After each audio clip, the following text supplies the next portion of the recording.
So, hi guys! Ngayong June 3, 2020 ay titignan natin si Macro Asia. So, check muna natin yung mga indicator. It's actually net foreign ibang indicator, net foreign buying at yung volume niya ay at average. Bago pala yan is, ang book value pala ni Macro Asia ay 4.33. So, kung sakaling magsara siya at mas realize yung assets at mabayaran yung utang, ay ito yung mapupunta sa common stockholder. So now, check natin yung OBV. OBV ay nag-bounce siya dito. So, ito ay packet. So, next ay yung same with sa MACD is packet pa rin siya. So, wait, check lang natin yung possible next resistance. So, possibly dito. So, medyo malayo-layo pa. So, next one ay yung RSI. So, RSI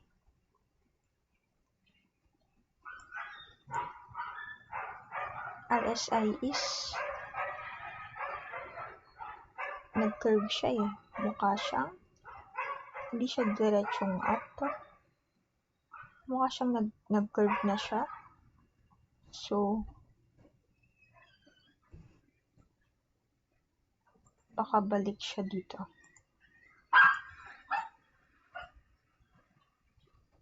So, yan ay wait, check natin. Or posibleng balik dito.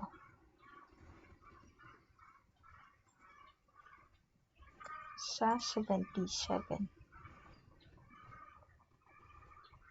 Medyo neutral ako sa RSI.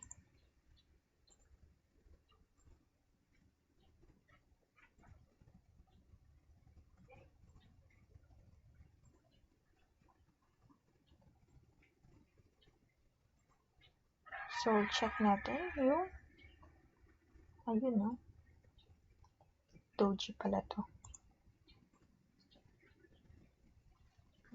Doji. So, ang Doji ay posibleng up or down. So, ang possible next resistance around dito sa area na to. 5.42.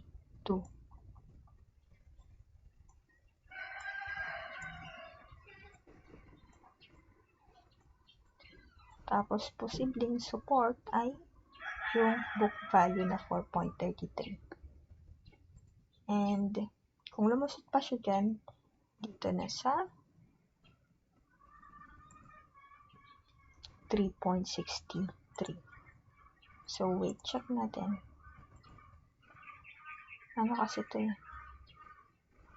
Mas malaki pa yung upside kasi yung OBV at saka MACD ay pataas. Yung RSI kasi neutral lang ako dun.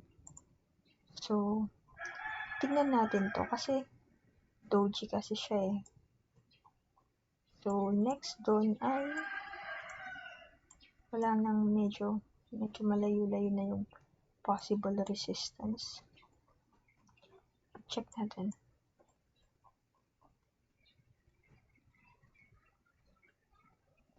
Pwedeng around dito na yung next key resistance. Yung buong.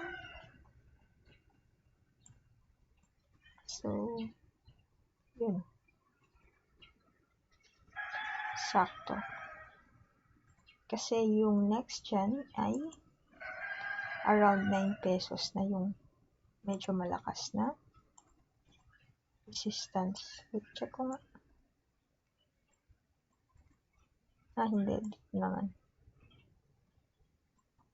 7.90 muna siya. Bago. Around 8 pesos na yung next key resistance nito. Kaso doji kasi siya. So, pwedeng up pwedeng down. So, sa mga may Macro Asia, check na lang. So, pero kung makikita mo, kung balik siya sa 7.90, medyo malaki yung risk reward from here.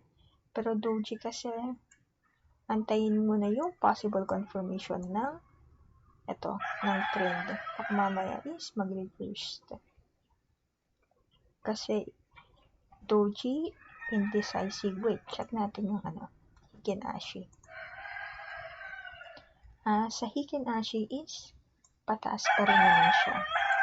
So, posibleng yun, mag-breakout pa siya dito. So, yun, check na lang guys. Ang resistance ay 5.42. Kung mag-breakout siya doon, 790. And support nasa book value na 4.33. At kung mag-breakout naman siya doon or mag-breakdown ay balik 3.63. So there you go guys. If you have some comments, questions, and feedback, please feel free to reach me out.